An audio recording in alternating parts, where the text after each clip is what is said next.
Douglas, I want to take you back to Portland again because I know you've been there. I'm puzzled.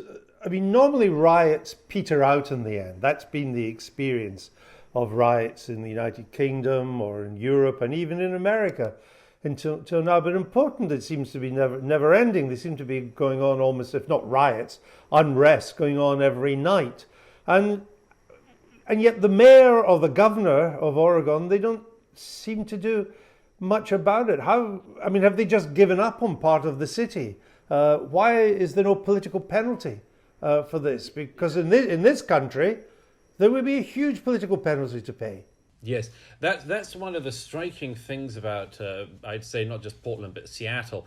But Portland's the sort of ground zero on this one. And here's the thing. I mean, you can see the troubles in a city like New York at the moment, the same troubles we've got in all of our cities, in London, everywhere else.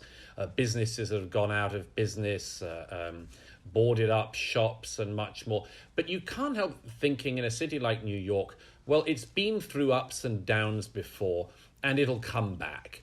You know, even when there's lawlessness in New York, there was a little bit the other night that New Yorkers won't put up with this, and they'll vote in at some point soon a mayor who's for law and order and a bit more and a bit stronger on all that, and stronger on backing the police and tougher measures and much more.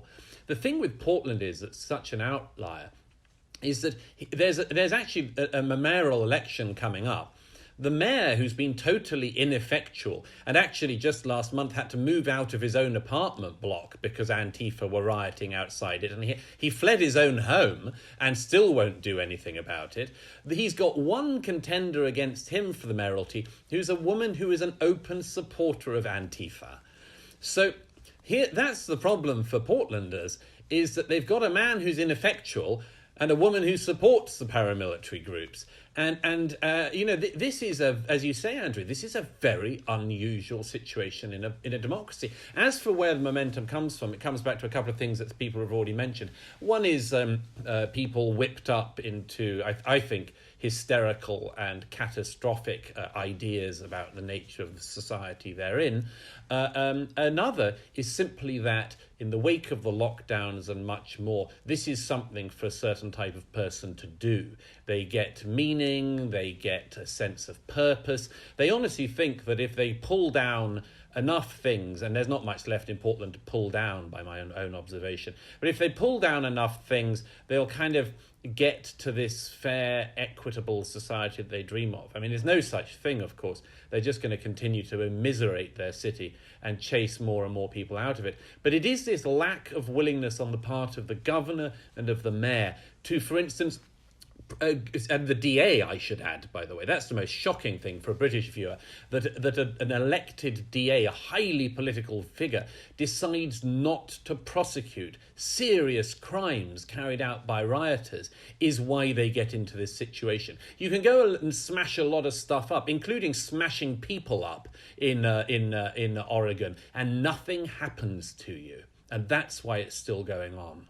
Are plain folk in Portland voting with their feet, just getting out? Yes, it's just, I can't stress enough. I tried in the magazine last week in my report from Portland to stress this, but I think a lot of people, even in America, but especially outside America, would be genuinely shocked by the state of this city. And there are other cities in a similar situation. Seattle, the area formerly known as Chaz, is just boarded up shop after boarded up shop, and a tent city sitting in the middle of what used to be one of the attractive parks of the place. The homelessness problem, by the way, that's the same in LA. There are these massive problems, which, frankly, whoever wins the election to the White House has to find some way to address. It seems to me as an outsider utterly shocking that you can have an area like downtown Portland, which has been entirely handed over to the homeless, where every single municipal building, like all others, is covered in smashed windows, boarded up windows, graffiti. No business is going to come back to this place. And it's a real disgrace to America. Of course, if I can just say so, the reason also it's been in some way left to rot like this is, and I do stress that, of course, the president did try to send in federal guards earlier in the year to deal with this.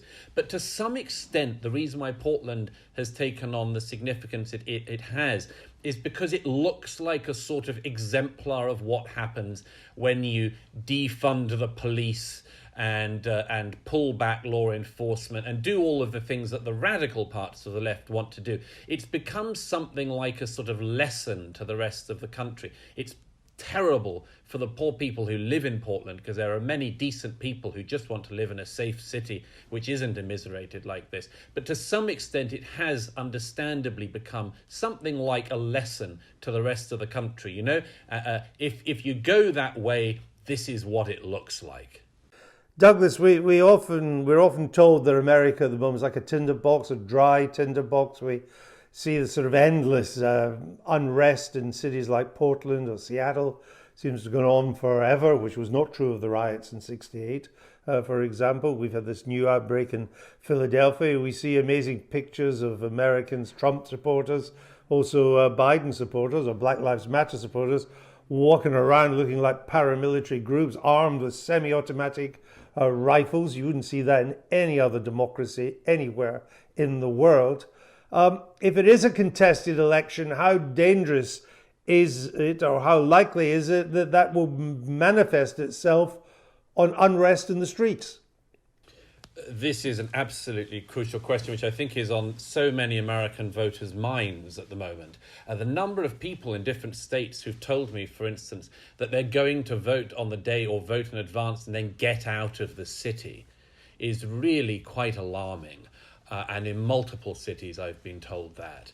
The places you mention, Portland, Oregon, Seattle, I've been to in recent weeks. And yes, I mean, they've had nightly rioting and protests for months on end now.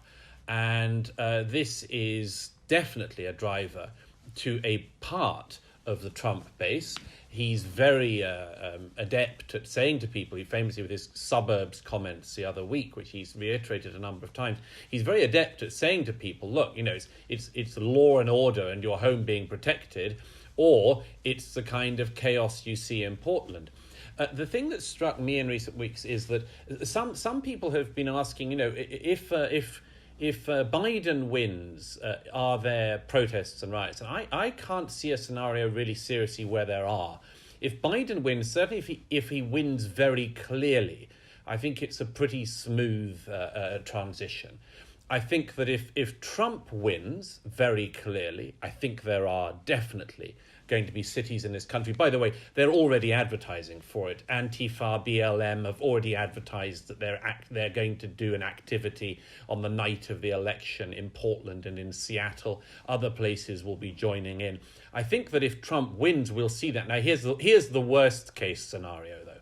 The worst case scenario is if it appears on the day that Biden has won, and then from late counts and much more, it turns out to be Trump. I honestly think in this city, and we're not just talking about outrider places like Portland here, but in major cities like the one I'm sitting in at the moment, New York, I think we're going to see serious unrest. I can't stress the extent to which an outsider's haven't appreciated this. I hadn't quite appreciated it until this trip. The organizational impetus behind these groups is really considerable. They have their own effectively policing units. They have their own blockading units to cut off streets. When the police step back, they step in as sort of paramilitary organizations and run the streets that they're in. And that's aside from just things like the outbreaking of looting and things that we saw the other night. I think this country is at the risk of being in real trouble in the coming days.